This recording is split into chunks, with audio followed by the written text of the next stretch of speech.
4 లక్షణాలు కలిగిన వాడు ప్రపంచంలో ఏ పనిలోనూ ఓడిపోడు అన్నాడు. అందుకోసం అన్ని పనులు అవుతాయి అన్నారు. ఏమిటా 4 లక్షణాలు?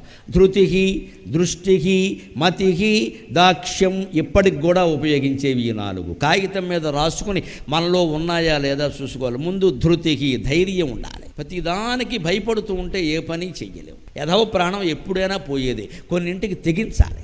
ఆ ధైర్యం లేనివాడు ఏ పని చేయరు. అన్నిటికీ భయపడతాడు. అన్నింటికీ తోడు కావాలి. ఎవరో 4 ఉండాలి. ఎవరు ఉంటారమ్మా జీవితాంతం తోడు? అంటే మనమే ధైర్యం తెచ్చుకోవాలి. ధృతికి, దృష్టికి అంటే ముందు చూపు ఉండాలి. మతికి, మేధ అంటే తెలివితేటలు. పని చేస్తున్నామంటే తెలివి ఉండాలి. ఆ తెలివి లేకపోతే పని నాశనం అయిపోతుంది.